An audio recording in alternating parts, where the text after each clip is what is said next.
I think we're top of the hour, so maybe let's get started. Today is actually not just regular physics colloquium, it's a special occasion. It's this annual Christy Lecture, and we're very pleased to have Juliana Christy and Lex Christy here with us today. First, the family of Robert Christy, for whom this lecture is named, and how that. Also, thanks to Carol and Lee Brown. I was a former Caltech president who provided some of the funding together with the Christy family to establish this special lecture. The topic of this lecture usually has to go along the lines of nuclear physics and astrophysics, really following sort of the line and interest of Robert Christy. And because it's a special occasion, I thought I'd take the liberty of the talk by telling you a little bit about who Robert Christy was, what was his connection to Caltech. He was here as vice provost and also acting president for a few years. But before that, actually has a very interesting story that I'd like to share. And after that, it's a pleasure to welcome Jorge Noronha from UIUC, who will tell us about the interesting applications of nuclear physics in the astrophysics context, namely recent developments in relativistic fluid dynamics, with more on that. So, for the guest of honor, Robert Christy, who was born in 1916 and passed away sadly about a decade ago. What was so special about him is he actually grew up in Canada, went to UBC, and followed one of his friends, George Wolkoff, to work with a special person at Berkeley and at Caltech at the time, Robert Oppenheimer. And although he did not work directly on relativistic stars or nuclear physics directly, he did do his PhD thesis in muon spin, then went on to the Illinois Institute of Technology for a brief teaching period, but then afterwards went to Chicago to work with Fermi on nuclear reactors. And if you just look at the dates around that time, actually, there were things going on, developments going on, and he actually was recruited to join the Manhattan Project, and you can see this picture here from his badge as employee number 14 in the Manhattan Project. And one of the critical things he did was not just theoretical calculations. This is originally what he was hired for. He made critical advancements in computing the amount of nuclear fuel that was required to build nuclear devices, such as the one he's actually famous for, the Christy pit, which is like the core of early atomic weapons, which were used in the first Fat Man test, also maybe a bit more tragically in the Nagasaki test, and he worked in later life sort of in terms of arms proliferation and also trying to put a stop to atmospheric nuclear tests. But this is really kind of one of his achievements, working on nuclear physics, applying that reactive physics to these kind of devices. And after the war, what he did, he was actually recruited on recommendation of Oppenheimer to Caltech, where he started out as tenured professor. You can see him over there for giving a commencement speech at some point. He won the Eddington Medal. He was elected to the National Academy of Sciences and did many great works afterwards. Actually, I will show you one of them later after the slide, which is very nicely because it kind of illustrates the breadth of his work that he worked on. During this time, he also met his wife, Juliana Christy. You can see her down here. I think this was pretty taken in the 70s. And he was also, just besides an academic leader, besides one of the leaders of Caltech as vice president and provost, he actually oversaw the introduction of female undergrad students, which, for those who haven't heard that yet, in many places also on the East Coast in the 70s was not a thing yet. There's really something positive change that was done there, and then ultimately retired in 1986. In fact, if you want to hear more about Robert Christy from firsthand and more vivid perspective, after this lecture, we're going to have a wine and cheese reception where Juliana will be around. She can tell you all about him. There's also a book that I invite you to read if you're interested, detailing this. And I think this is really something that is very, very also dear to Caltech. And one of the things, what is interesting about him scientifically and why George is here, and really what illustrates one of the things that I think this place is great at, is taking knowledge from different fields, porting them over to a new field and making great change and progress. So one of the great things that Robert Christy did scientifically, this is one of his papers, calculation of stellar pulsations, is to look at variable stars. If you think in terms of how do you put a ruler and you measure distances in the universe, it's actually quite difficult because all you see is light that comes in. So what you ideally want is, you want just a standard measurement to say this is how far away the star is. And there are special classes of stars. This is the Cepheids, or I think this is our Lyrae stars, where the pulsation of the star is oscillating. And this oscillations that you see here on the left, this is a calculation done by Robert Christy, correlates with the luminosity, with the brightness that you see. And so when you observe that, you can correlate how far away they are. You can use them as standard candles, as standard rulers, and really measure distances in our galaxy.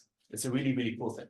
And just to use his own words to speak to us on why actually his experience as a nuclear physicist enabled him to do these calculations. Let me just read to you from one of his papers.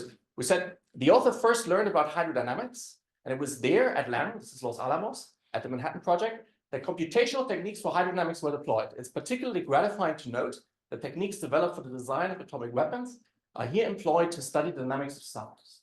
So really what he did is he took all this knowledge that he gained during the war, poured it over to a different field. Actually, I think this was even done at a sabbatical stay over at the Institute for Advanced Study, worked on this problem, and then managed to do computer simulations from these tools on making predictions for how stars oscillate. And so in exactly that spirit, let me welcome now properly Jorge Noronha. Jorge Noronha is actually a nuclear physicist, born in Brazil. As you can hear from the name, Jorge, it's not Jorge. If you talk to him later on. Jorge grew up in Rio, went there for undergrad, studied at the University of Frankfurt in nuclear physics, I think on properties of gluon dynamics of quarks. Then was a postdoc at Columbia, working on holography. But the thing that he really was us today, one thing that he has really revolutionized is the field of relativistic fluid dynamics. Relativistic fluid dynamics had a problem for more than 50 years, namely, how do you actually write down proper equations? One of the challenges is that in fluid dynamics, if you just go back to an undergrad course, and somebody tells you, oh, there's this thing called dissipation, Navier-Stokes equations, very famous equations, even if you just want to model flow going through a pipe, want to model that. Those equations of relativity fundamentally don't make sense. The problem is they violate the fundamental principle of Einstein that nothing can propagate faster than the speed of light. And what George and his collaborators managed to solve about a few years ago is to write down the correct equations that describe this phenomenon, using equations that now bear. The interesting thing there is that you can apply them very broadly. You can apply them to heavy ion collisions. You can apply them to neutron-star mergers. And recently, I read a paper on the archive that even applied them to the dynamics of the black hole horizons as they oscillate. So it's a really versatile field. With that, let me get it over to George and say, well, welcome, George, to Caltech, and tell us a little bit about what you've been working on. Will you share the screen? I'm not sharing the screen, it's my webcam. Here it is. See now?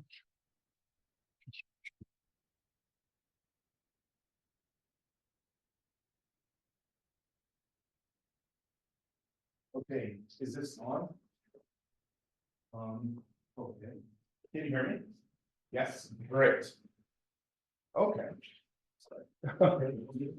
Yeah, thank you. Okay, so I'm very thankful to be here. Thanks, Elias, for this great introduction. Very humbled by this invitation to come here and tell you more about this type of research. So what I'm going to tell you today, if this works, as it does, is about relativistic fluids. So what happens when you try to expand our understanding of fluid dynamics towards things that move very fast, close to the speed of light, or things that are in the presence of very strong gravitational fields like black holes. Okay, so ultimately this talks about fluid dynamics. And one thing that you can realize in physics is that fluid dynamics is everywhere, right? So you see the different scales. So here you can see if people do simulations, they use fluid dynamics to describe dark matter at very large distances. This is 10 to the 27 meters. Fluid dynamics becomes important again to describe the dynamics of the plasma near galactic black holes. That's what this thing here is. It is a famous picture of a black hole in the center of a galaxy. Fluid dynamics is also very important for neutron-star mergers. So you see the difference now 10 to the 10 meters and now 10,000 meters. So just 10 kilometers. And then, of course, on the human scale that we all experience it.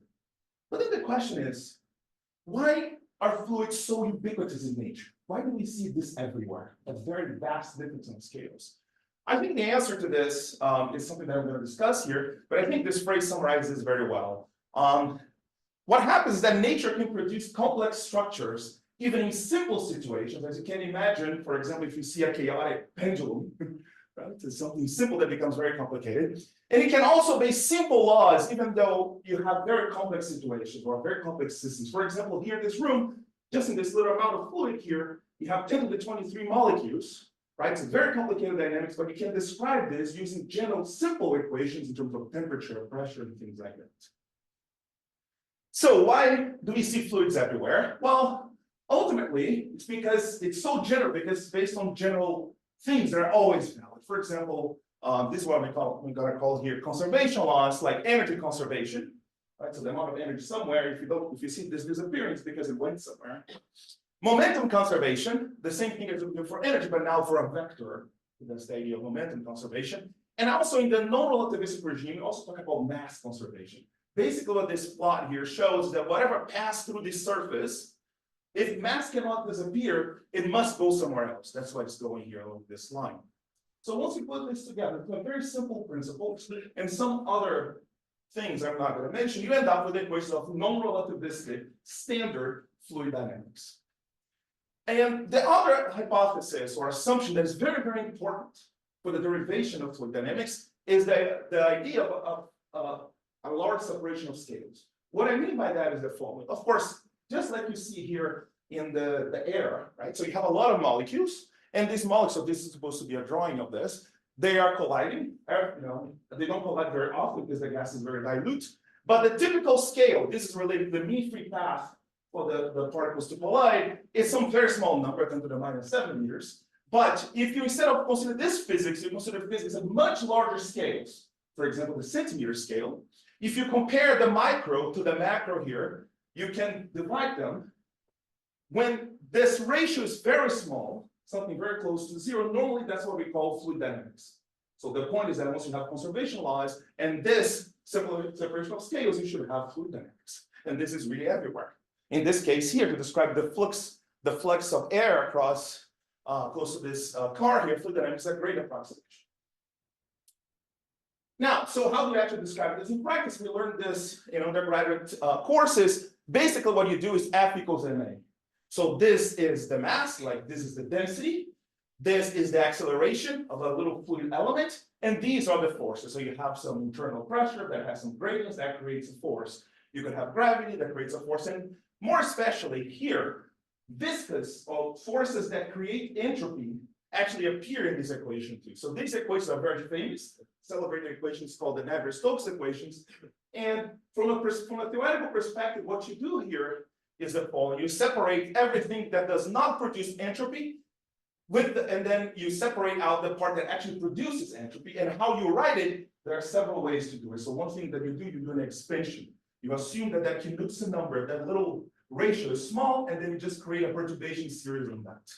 That leads to the Navier-Stokes equations. So Navier-Stokes equations are solved numerically, but if you try to understand them mathematically, especially in larger than 2 dimensions, it's a notoriously hard problem to solve. To the point that there is a Millennium Prize problem for the Clayton Institute that basically has to do with the global existence and smoothness of solutions of the Navier-Stokes equations. So basically, you get $1 million if you can prove that the equations are such that if you wait long enough, or if you wait for a long time, the solutions remain fine if they start fine, or they just explode.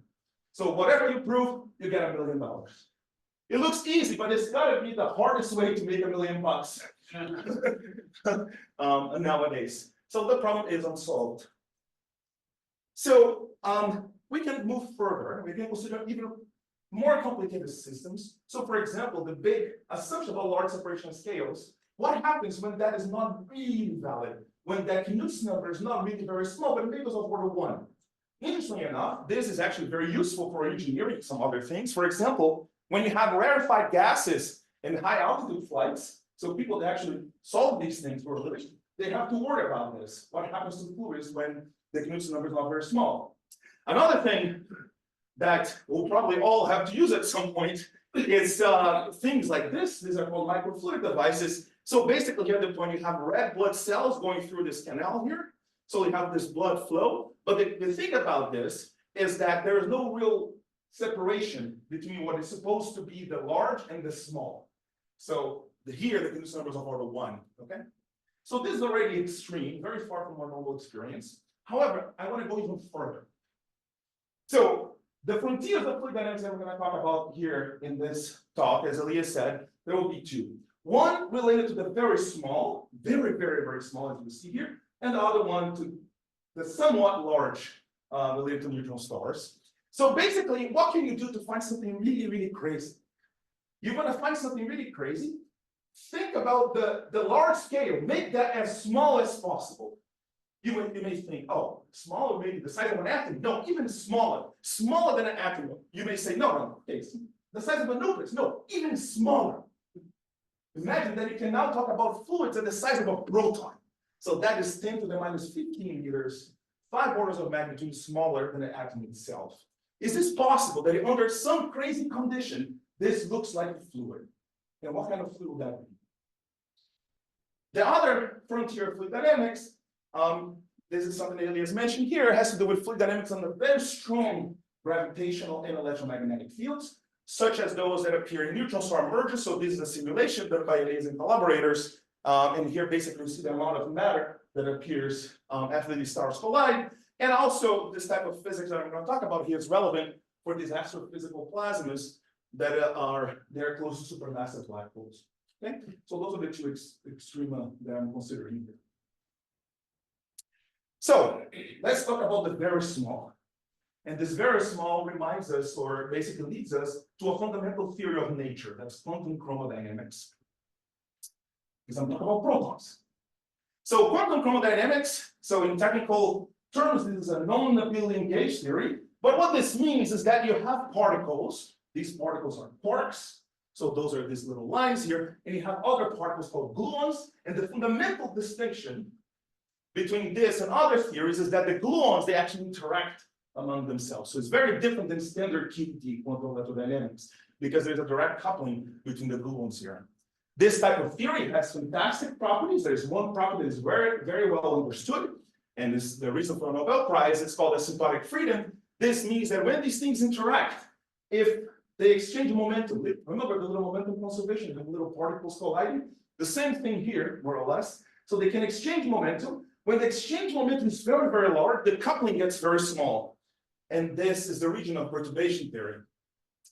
On the other hand, in the regions where the momentum transfer is not large, the coupling gets, so the coupling gets large here. So that's what I'm saying here. And there's a lot of other type of phenomena that appear, for example, color or quark confinement. So basically what it says, if you try to separate out the quarks, the fundamental particles within in this case here, a meson, a pion, if you try to separate them out, what basically you do, you have to put so much energy that out of the vacuum, it pops out 2 other pions. That's what happens here. That's confinement. And this is just a picture, a simulation saying what happens with nothing. This is what nothing looks like. So this is the vacuum, the fluctuations, the quantum fluctuations of the vacuum. So nothing is very complicated. So the cool thing about these quark-gluon interactions is that they provide the vast majority of the mass of everything that you see here. So it explains why the neutron is just a little bit heavier than the proton. And also it opens up different perspectives. The perspective I'm interested in here is the following. So you have these protons and these neutrons, they have stuff inside like these quarks and gluons. Is it ever possible to put so much energy into the system that you actually can see these quarks and gluons doing something? Okay? So that's the idea of deconfined quark matter. It turns out that if you heat up the system, so you need something very powerful, and here I use the Dragon, you will see what is the modern version of the Dragon here. It's $5 billion accelerator. Maybe just as expensive as a Dragon. So what happens when you heat up this system at very, very large temperatures that are even like 5 orders of magnitude hotter than the hottest temperature in the sun, then you can actually see that the stuff inside of neutrons and protons is actually made of quarks and gluons. So you can do several things with this. So one of the things that you can do is to study the system in equilibrium. Imagine that you can put these quarks and gluons into a box at finite temperature and see what is the pressure of the system. People have done these calculations. For now, after decades, are under control. When the number of quarks and antiquarks is the same, you can actually do these calculations directly from QCD. And that's what this lattice QCD simulations mean here. And you can see the pressure. So the pressure grows with the temperature, but not very fast. So here is the part that we call hadronic phase, like protons, neutrons. Here is the part with quarks and gluons. And then there is some part here that is some complicated thing with a large coupling that we don't understand very well, but it's supposed to be there. So this, in principle, equilibrium properties of QCD with the same number of quarks and antiquarks is understood. However, what happens when you are out of equilibrium? For those that have worked with equilibrium physics, it's already complicated even with the simplest type of interactions. Imagine with QCD, quantum field theory, with all these funny properties. So people have been thinking about this for a while. So there is a quote from T.D. Lee's paper in 1975. It's pretty interesting. The paper nowadays is not very relevant for the physics that we do. It was important at the time. But the last phrase of the last page is actually fantastic. And this is exactly this. So what he said there is the following. In order to understand what happens to these quarks and gluons, we have to think about it a little bit different than normal particle physicists do. Particle physicists like to put a lot of energy to a very small amount of space and time to create very heavy things. Here it is different. You get a lot of energy, but you put a lot of energy in some region distributed in space and time, and then you want to see how this energy flows. So you want to heat up the vacuum and see how the new particles come out. So that's the dragon here. That's the Large Hadron Collider. And there are experiments there involving nuclei that actually can produce this type of deconfined particle matter. So, in a nutshell, what happens? They have these, so that's where the nuclear physics comes in. So they get a very large nucleus like lead or gold. They remove the electrons, so you have the ions. The ions are accelerated, so they come and collide at very large velocities, very close to the speed of light. So they come in, they collide. That's what this thing looks like, and it look like pancakes because of this relativistic effects. They collide, they put a lot of energy into this region. This gets very, very hot. The quarks and gluons become the real degrees of freedom of the system. And then, as anything that is decent in this universe, when it starts expanding in vacuum, the temperature drops. And if the temperature drops, it gets larger in space, and then it starts to create the other particles that we normally see, ions and protons and things like that. And this is measured by experiment. So the important things for you to remember here is the size. Now, this happens at very minute scales. So this is 10 Fermi. So this is 10 times the size of a proton. The type of temperatures, as I said, it's very, very large. 5 orders of magnitude larger than the largest temperature of the sun. The type of time scales that people are interested in when we consider simulations, for example, is 1 Fermi over c. So you can just think about this as the time that it takes for light to go across a proton. And the total density, if you sum up the particles and antiparticles, a very, very dense system, 2 times larger than the normal nuclear saturation density. So this has been going on for 2 decades, and people have been trying to understand this for a long time. And it turns out that the best explanation to describe with the byproducts of these collisions is hydrodynamics, relativistic hydrodynamics. So basically what they do, they have these collider experiments in the US. This is a Relativistic Heavy Ion Collider. This is at CERN, Large Hadron Collider. There's going to be a new facility in 10 years in Brookhaven called the Electron-Ion Collider. And they collide a bunch of nuclei and protons and electrons and etc. So what turns out is that this system is very well described as some sort of fluid. So as you can see here, basically the energy density of the system expanding. As it expands, it gets polar. And these little arrows are supposed to mean just the flow velocity, like the velocity of the particles move. So this is for those people that do calculations numerically. In order to derive these things and actually make a group or try to see the agreement with experiments, you have to do many, many, many simulations, 10,000 of these simulations for these type of things. So what do you imagine in the end? It's a very complicated experiment with many different observables, but in the end, the most relevant thing for me here, basically they do something simple. They count how many particles arrive at the detector with what energy. From that type of angular distribution, you're supposed to learn everything that happened in the system. So that's what is called an isotropic flow. So basically you can see the different types of modes or Fourier modes that appear in your system. It's very similar to things that you have thought about if you think about cosmology. So these are the different Fourier modes. And basically the message of this slide is that if you do the calculation compared to experiment, it looks like it works. Okay? This is great, right? If this was that kind of type of talk, you would stop here and celebrate and be very happy. However, once things are too good, we have to kind of think about it a little bit. I mean, why does that work? Why does this thing have anything to do with the fluid, right? Well, let's think about it a little bit. So again, remember the fundamental thing that I started this talk with was this Knudsen number, this number that measured the ratio between the microscales and the large scales. When that is small, it's supposed to be a fluid. Let's see what happens when you do this for this particle and plasma. Well, if this is what the system looks like, so basically this size, the size of a nucleus, This is like 6, 7 Fermi. And this is the energy density. As you can see, this is very smooth. If I take gradients, right, the typical scales are going to be large here for this macro, and this the big scale here. And the little scale here is going to be small, the order of 1 over the temperature. So if you take the ratio, fine, it's believable. 0.1, yeah, maybe borderline, fine. Don't tell any engineer, but it's fine. It's fine. So you would have, it's conceivable to have fluid dynamics at scales of the size of a large nucleus. However, reality, as always, is much more complicated and much more interesting. Why? Because that's, the little plum cake that you saw before, that's not what it looks like. It looks like this. You have peaks and valleys, a lot of structure in the energy density of this incoming colliding nuclei.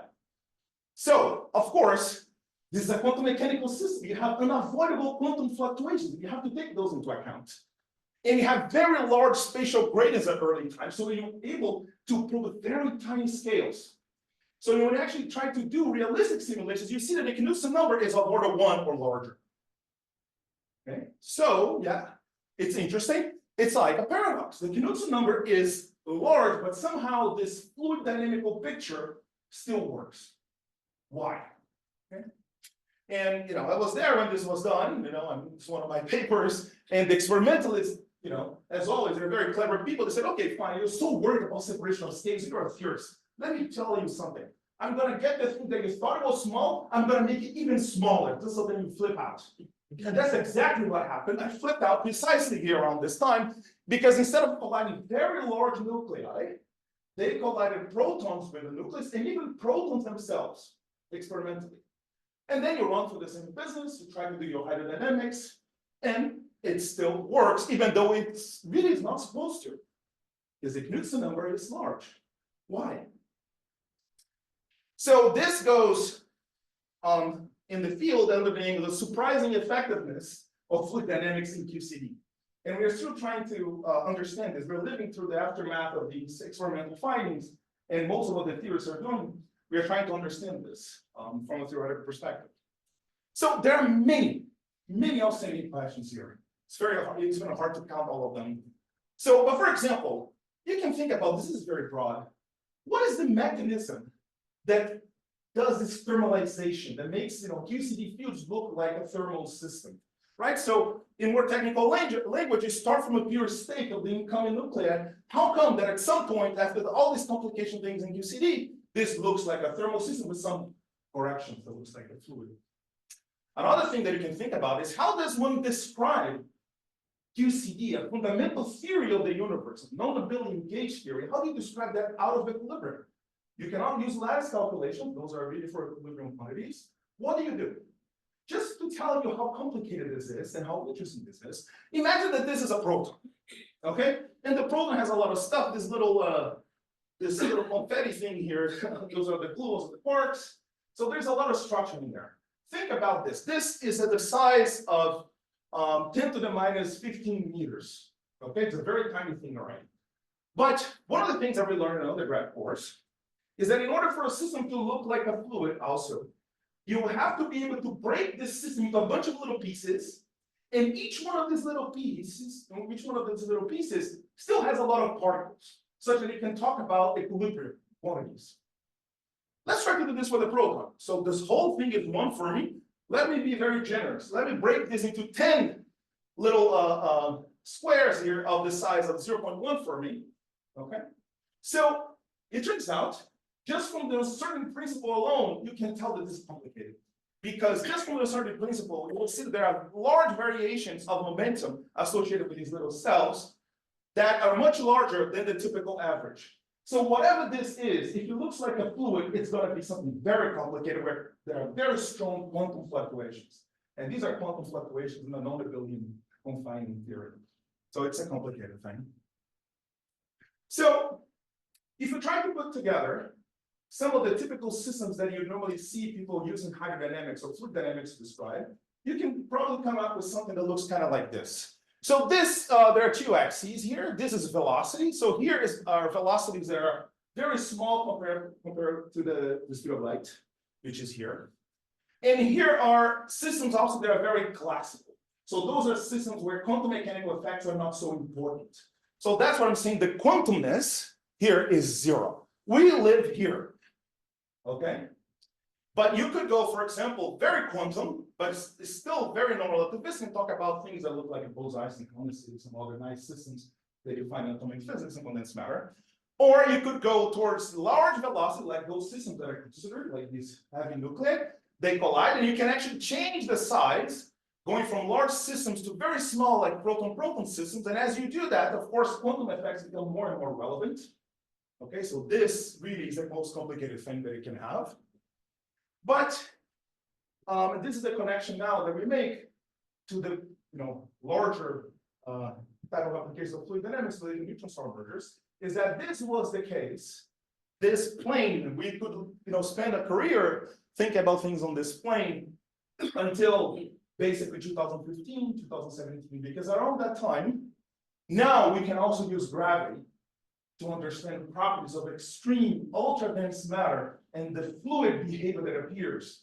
And we can see this using gravitational waves. So this is like the way I see it, it provides a new axis that we can now think about this type of physics as well. So this, of course, there was the observation of black hole collision in 2015. This is something very important here to Caltech. But also, for the purpose of this talk, the most relevant part is actually a collision between two neutron stars that were observed. This collision was observed in 2017. Okay? And this is very, very important for this talk, because that's the way you probe the properties of ultra-dense matter formed in neutron stars, but now using gravitational waves. So there are many problems here from the theoretical perspective. The first one is that it's very hard to do any calculation in this regime. It's very hard to do calculations of ultra-dense matter, especially if you try to understand what happens at the core of a neutron star. How come that the QCD fields actually get together and produce something with a very large net baryon number? It's something we don't understand. So in general, the properties of matter at extreme baryon densities at the core of a neutron star, they remain unknown. Okay? So let's think about this. This is a phase diagram. So if this was just one of those standard undergrad lectures, what you would hear would be something like this. A phase diagram is something that tells you how much the physics of the matter in equilibrium changes if you vary parameters like the temperature, or you vary the pressure, or the density. For example, for water, you could have something like this. You have a critical point for water. You have several different. You have the vapor phase. You have the ice, and you also have just a standard liquid. You can do the same thing for fundamental interactions too. Every single point in this diagram is supposed to be a system in equilibrium with some number of quarks and anti-quarks. So that's what it means here. If you are here, you just have temperature. So the early universe, microseconds after the Big Bang, this is this axis here. And now what happens in neutron stars is the opposite. The temperature is small, but the density is large. That's what you see here. So you have many more quarks than anti-quarks. That's what this means. And basically what we do with experiments is try to understand this part now. And astrophysical experiments can tell us about this part. The cool thing that you see here is that this is a cartoon. And it's a cartoon not because I was lazy and didn't get the real deal, it's because we can't compute it. In fact, let me show you exactly the part that we understand in terms of ab initio calculations in QCD. Is this. So the vast majority, the part as you increase the density and reduce the temperature here, this is the part that is relevant for astrophysics, relevant for neutron stars, and we don't know how to compute. So experiments, input from observations, like satellite experiments like NICER and also LIGO with gravitational waves will be crucial to understand this physics here, how the pressure of the system changes in a neutron star with the energy density. Okay? The fundamental reason why we cannot compute this from QCD is very important. It goes to the name of the sign problem. And I'm not going to go into detail here, but it's something so fundamental and so important that it's important for different fields, important also for condensed matter people. And to the point that if someone finds a general solution of that, people will be walking around with your face on a shirt and celebrate your existence for hundreds of years afterwards. So you may have seen several of these talks, especially in this place, the Caltech, many people working on this and trying to understand what are the typical properties of the neutron star, the equilibrium properties, how does the pressure change with the energy density in a neutron star? You get this now with a new window into this using gravitational waves. What I want to talk about here is not really that. I don't want to talk about the equilibrium parts. I'm interested in the out of equilibrium part of QCD and how we could actually use astrophysical observations of the neutron stars to understand the novel phenomena that may show up there. So, for example, besides the equation of state, the equilibrium, what else can we learn? Many things. So, for example, you can learn about some new signatures of deconfinement and new phases of matter. So this is a simulation here. So basically what you do, you could say that inside of the core of the neutron star, you don't have the standard protons and neutrons, you actually have quarks and gluons. You can put that in and you can remove it. And then see what is the difference for the results. Of course, nobody knows if that is correct, but we can still do it and see what the differences are. There are many people working on this. There are several new types of phases that can appear, all of them in equilibrium. But if you think about out of equilibrium systems, for example, viscosity, right? For example, diffusion, or shear viscosity, or bulk viscosity. What are the properties of this type of system, this ultra-dense system, where you have a lot of baryon number? What about viscous phenomena? How can you describe it? So this is a simulation of basically these viscous effects that we're going to talk about later. And as you vary the density, you can see what this would look like. So basically the distribution of this viscous field in the star. So it turns out, of course, the neutron stars are fantastic laboratories to basically all physics, gravitational physics, weak interactions, QED, and also, of course, QCD. The weak interactions play an important role in out of equilibrium physics here. At least that's the thought nowadays. The idea is the following. So imagine that you have your neutron stars. Nowadays, the only thing that is measured is the in-spiral phase, and they're still far away. But at some point in the next generation, hopefully, we're going to be able to see effects that appear after the stars collide. That's the post-merger phase that I'm saying here. So but people can do simulations, okay? So when they do simulations, this is one of these simulations, they can see how the temperature of the system varies as a function of time for some fluid cells, and also how the density varies as a function of time. As you can see, there are very large variations near the merger. So this is the time of the merger here. So close to the merger, there are several fluctuations here. And one thing that happens, of course, in physics, everything is always switched on, like weak interactions, QCD, everything. And if you are at the right scale, then that physics will contribute. And in this case, weak interactions are important. Basically, what happens in the weak interactions, and this is very relevant for stars, is that neutrons can actually become protons at the cost of having an electron and not a neutrino. And protons can get an electron. So this whole thing now here is in charge neutral and create a neutron and a neutrino. This is called the ORCA process. The correct name, if I may say, is actually URCA. This is a Brazilian word. In fact, this is, I don't come from this part. This is beautiful. I come from a horrible part somewhere there. But there was a casino really here on this beach. And Gamow, when they were talking about this type of physics, the neutrino, so basically the neutrino can go away and take all the energy. And then he compared that to this, basically what happened to his money in the casino. So this became URCA processes. And then, of course, here we say URCA, but the correct pronunciation is URCA. Anyways, the point is that this is extremely relevant to these stars. And depending on several things, for example, the degree of neutrino transparency, what is the size of the mean free path of the neutrino in the matter? What is the typical temperature of the neutrino there that is experienced in the cell?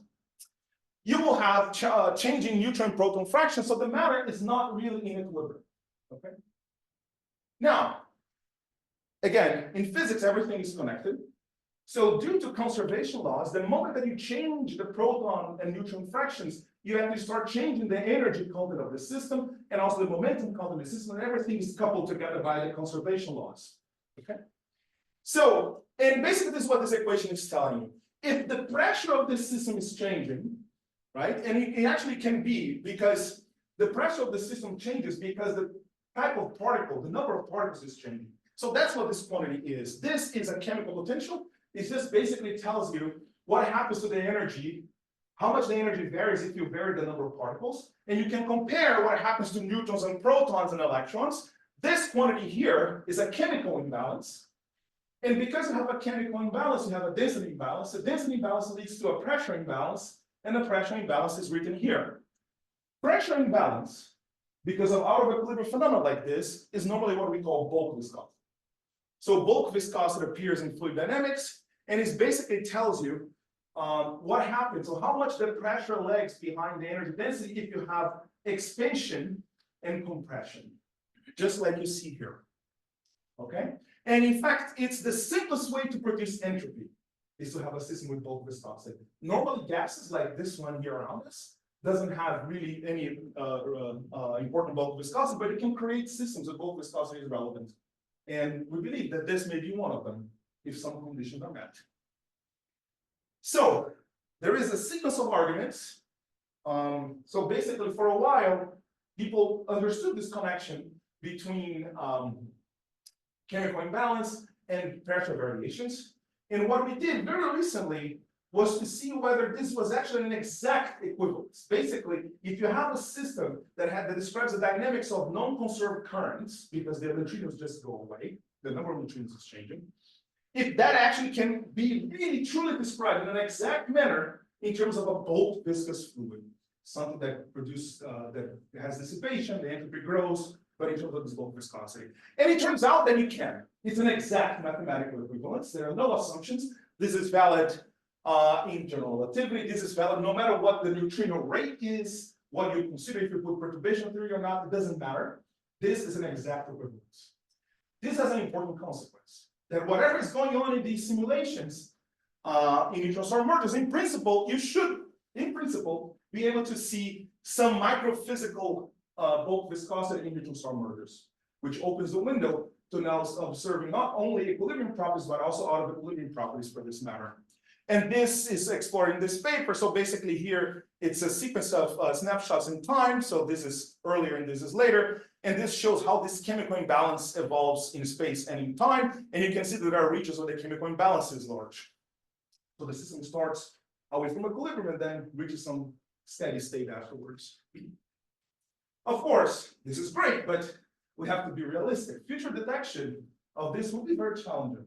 So this is what this plot is supposed to be. So this is the gravitational wave strain. But basically what you want to see is the following. So you have these two curves. So for the specialists, these are a type of equation of state for the neutron star. And the black one doesn't have these effects, and the red one does. And what you can see, there is a difference in phase here after the merger because of these effects coming from the out of equilibrium theories. So this is exciting, but it turns out that uncertainties are still rather large. Even with next generation detection, once we can actually see the post-merger phase, it will still be challenging because, of course, this depends on details of the numerical resolution of the simulation. Actually, the hypotheses concerning neutrino trapping, how you deal with neutrinos, will change the magnitude of the effect. The effect in principle is always there. The problem is to see how large it is. The question of state and so forth. But this is exciting because I think very soon, hopefully, we'll be able to see also some properties of the ultra-dense matter out of equilibrium. Now, you should be concerned about this because Elias gave a nice speech saying that if you try to put relativistic or fluid dynamics with relativity, you find several issues. And the issues are quite severe, as you will see here. So what are the challenges that we face when we try to combine fluid dynamics with general relativity? Well, this is a very technical subject, and I will do my best to show just in qualitative ways what the actual problem was and how we solved it. Okay, this is the way you see. So that's what the problem is. So the problem of viscous fluids in general relativity has been an open problem in physics and in math. There are several mathematicians that have worked on this since 1940. Actually, Charles Eckert, for those that do general relativity simulations, they know this name, Eckert. So Eckert in 1940, and then of course Lyndon Lifshitz in the 50s, and there's several other people, Israel Stewart, Gerard Lindblom, and many other people. Basically, the problem they have is, of course, the equation is very complicated.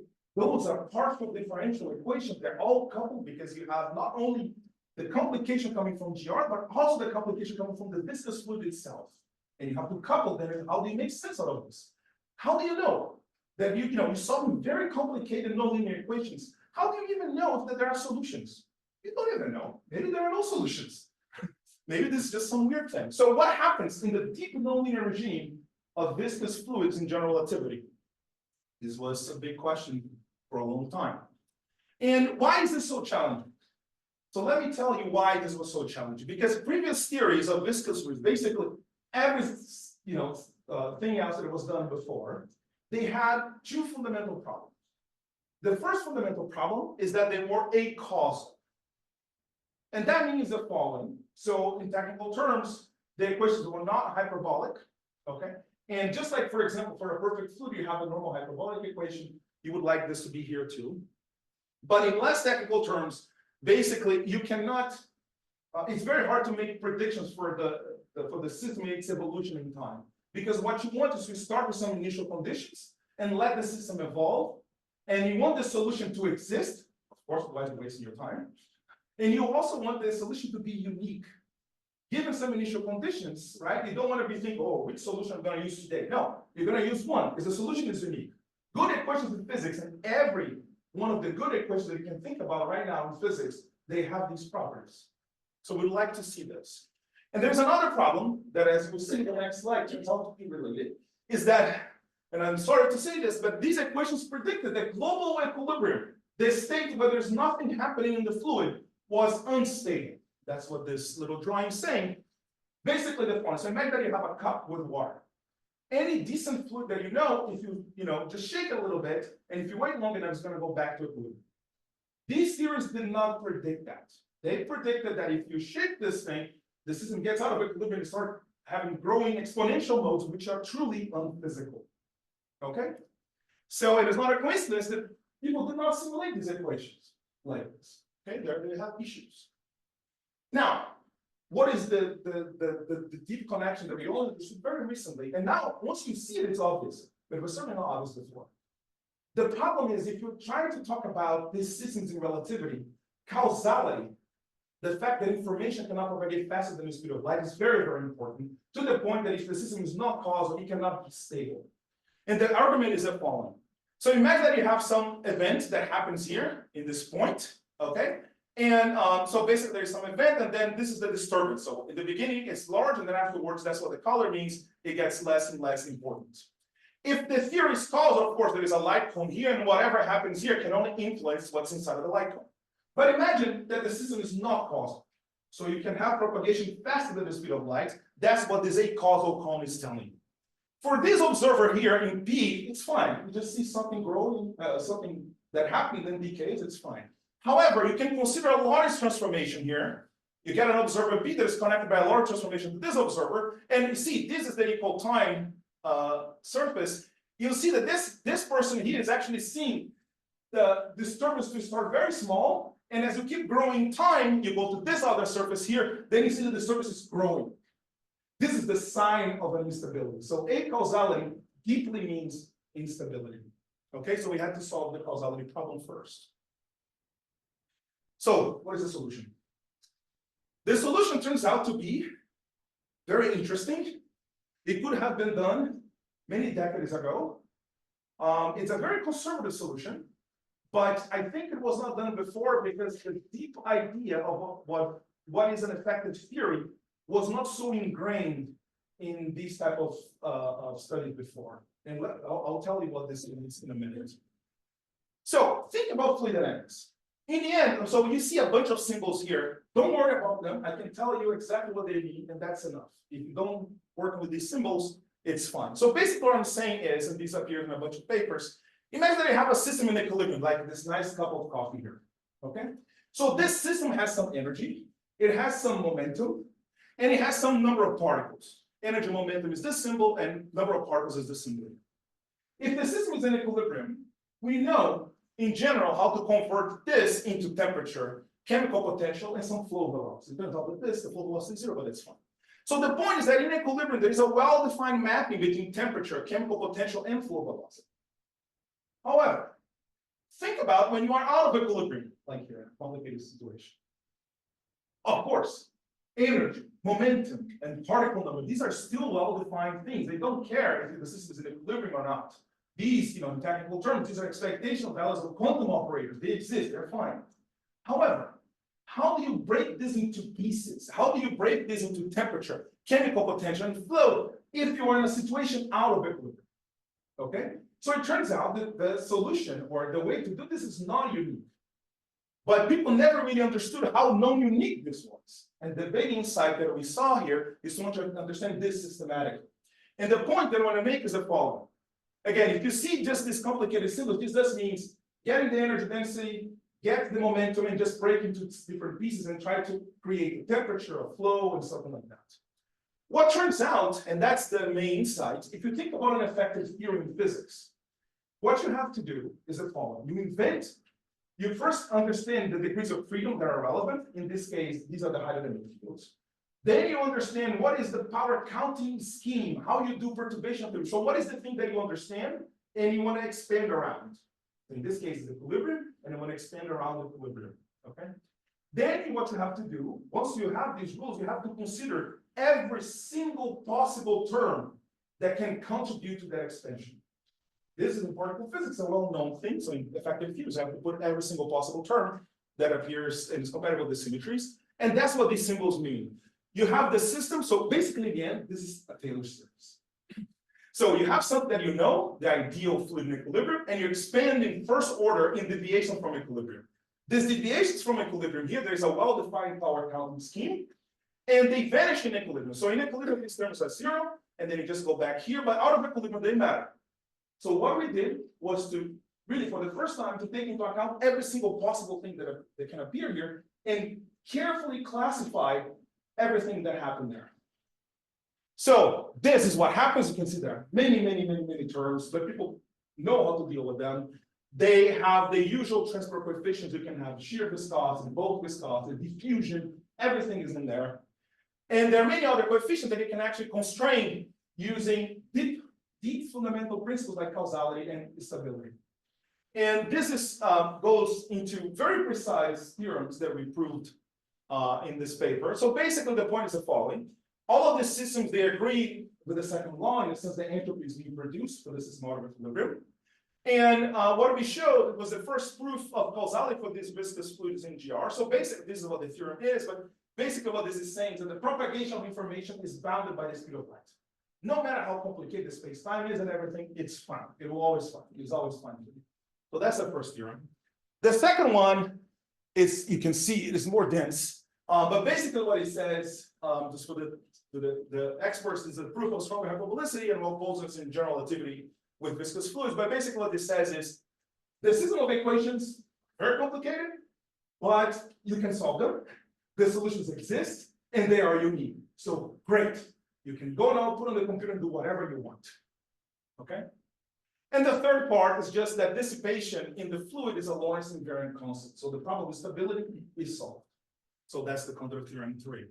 Once you put all of these things together, you can actually have this first proof of all these properties, which provides a consistent generalization of Navier-Stokes equations to general relativity. And it really appeared as a synergy between physicists and mathematicians. So I'm the physicist here, these other two are mathematicians. There are many important developments. Many other people are playing with this and trying to solve this numerically in neutron stars or in collisions of nuclei. So for example, people talk about shock waves and do simulations of this. Is one that Elias here did. There's microscopic derivations. You can derive this from kinetic theory, from holography, some coupling things. You can write an effective action formulation for this. You can do MHD. You can look for very mathematical things like existence of global solutions. So it's a whole field that you can play with. Okay. So what I believe is the following. So now after this, so we have this complicated theories, but the point is this, that now we can actually put together, and it's really meaningful to do this here with this book, that we can actually now consider the effects of strong gravitation and combined with fluid dynamics. So I think that in the next years, we're going to see a lot of interesting new results coming up from this.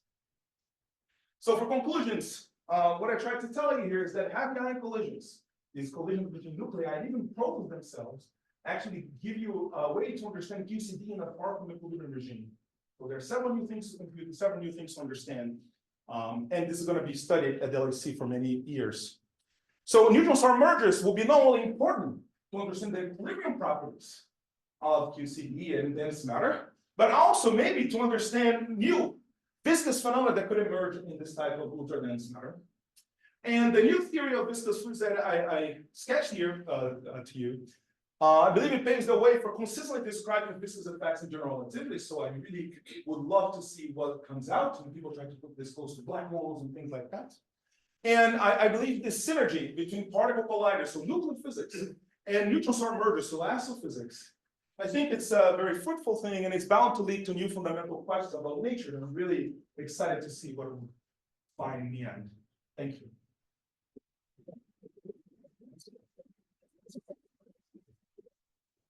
Thank you very much, George, for the amazing talk. With questions from the audience. Please. Your adapted equations are still perturbation series in the Newton number? So formally, they are just like the Navier-Stokes equations are. So Navier-Stokes equations, they're also in principle when they're derived. For example, magnetic, you have kinetic theory, and you consider the system in equilibrium, and then you consider the first deviation from equilibrium. That's what you do, standard textbook for Navier-Stokes equations is the same thing here. So what we did was to formalize the series and show that at least to first order, there are no problems that can appear. If you ask me about second order, third order, I cannot say that yet. I guess I'm asking because you showed the proton ion. Oh, high. fantastic. You got exactly the point.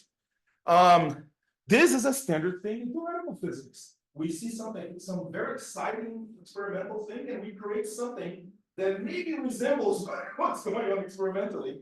But we try to understand. So the point is, we need to solve the first problem. And the first problem is that fundamentally, even the first deviation from equilibrium was moving. Of course, the actual, so applying this to this situation very far from equilibrium, it will be qualitative at best. But somehow it works. So I think about this all the time and discuss this with Elias all the time. I don't know if what's happening is that somehow fluid dynamics is much more general than we expect, or the experiments are much more trivial than we expect, in the sense that we are measuring something that is so fundamental, so basic, just energy lumps going somewhere, that if you do something that is somehow consistent, it works. So I still don't understand. I can tell you something about the Event Horizon Telescope and supermassive black holes. It's even more interesting than this. So here for these heavy ion things, the Knudsen number is of order 1. But naively, if you consider these very dilute plasmas close to supermassive black holes, if you actually do an estimate, the Knudsen number is 10 to the 5. But you still use standard ideal GRMHD, and it seems like that it does a very good job. Why? I'm trying to understand that too.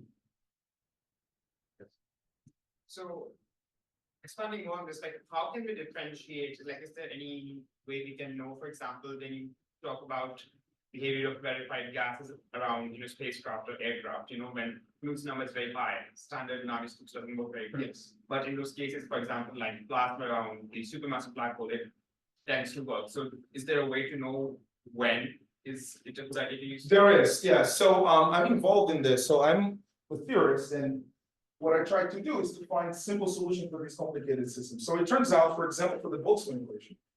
So the Boltzmann equation is the fundamental equation that describes gases. So you start, if you think about it, start from quantum field theory, you do a bunch of approximations that are not necessarily maybe justified, and you end up with something that looks like a Boltzmann equation.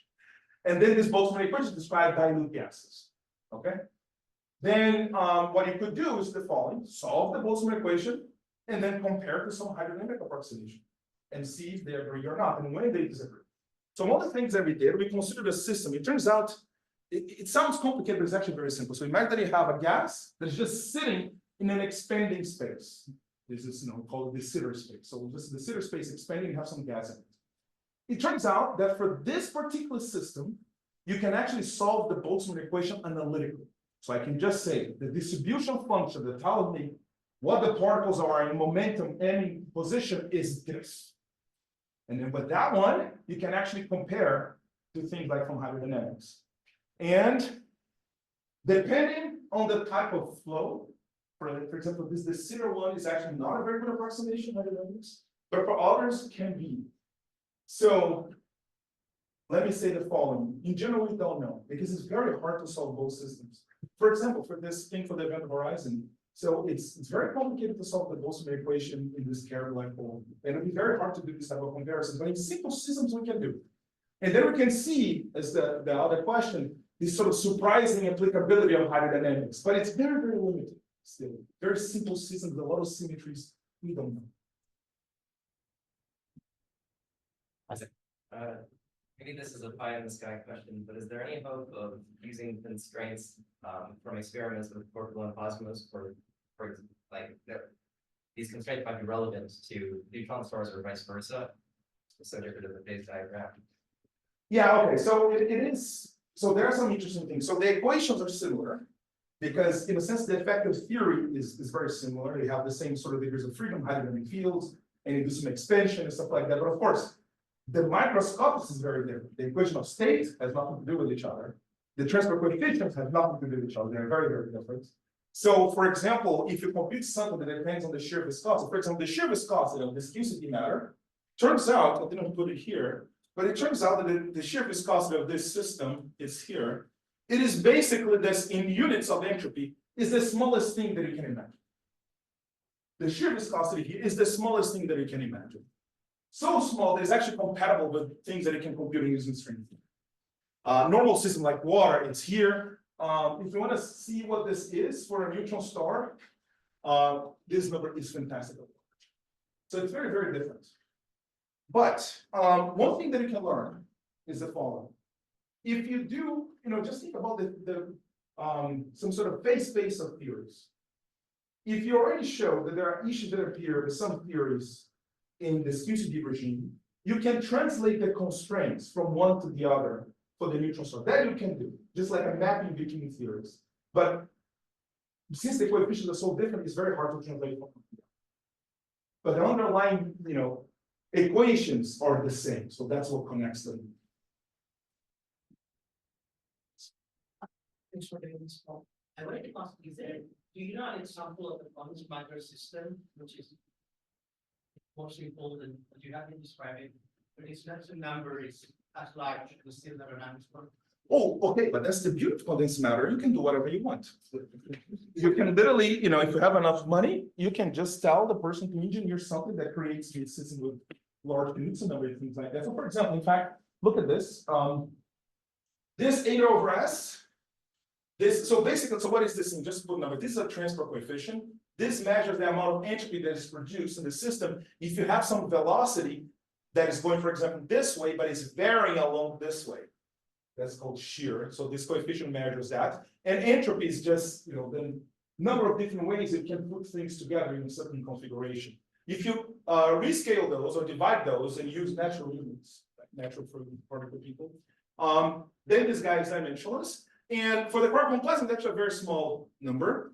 But you can actually engineer systems in condensed matter close to unitarity, where they would have similar properties. So they're basically a nearly perfect fluid. And people have done this. And what another thing that they do precisely these things like in heavy ions. You consider a system that is squeezed like this, and you want to see how this droplet moves like that, just like in heavy ion collisions.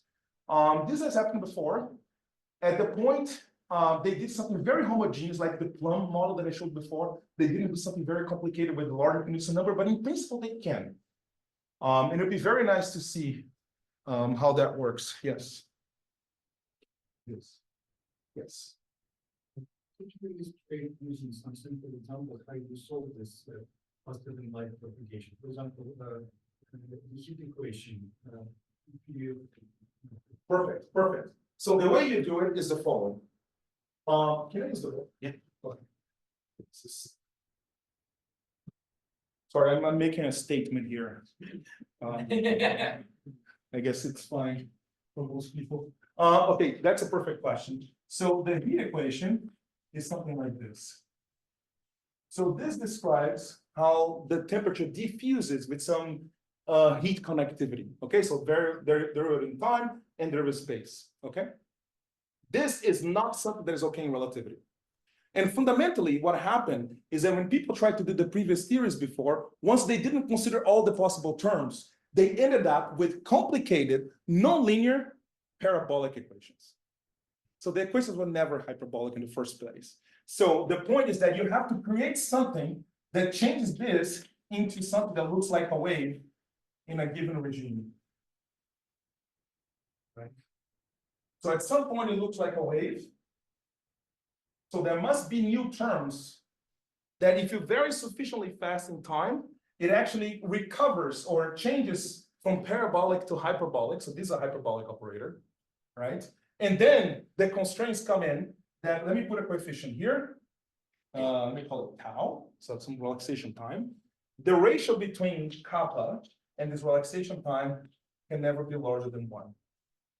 So basically, relativity implies there must be new terms. Those are the new terms that they didn't consider before. But they appear naturally once you consider all the possible terms that can appear in the effective theory. So that's what I said. In principle, it was always there, but they never considered it. So that's how it works. Yeah, but, can you formulate it like the field derivative is a new function and it has some completely meaning and you consider the field derivative that. Yes, you could once you do this, so mathematically you can interpret this in different ways, right? So you can do order reduction, right? So invent a new variable, y, which is dt t, right? So this tells you basically how fast the temperature is varying, and then you can create a system of equations. So ultimately, actually, that's how you do it. Actually, all the proofs, we end up with systems of first order equations like this. And then we write, so just to be very technical, what we do is precisely this.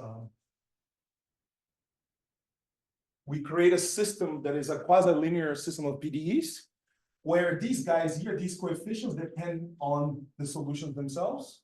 And then we just find all these little properties of this guy here. That's how we prove that it's strongly hyperbolic.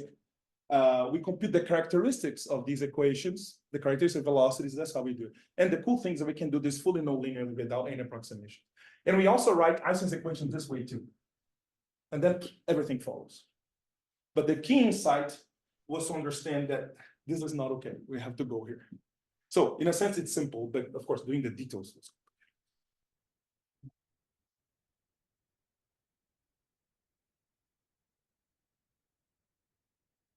Nice. If there are no more questions, let's thank George again.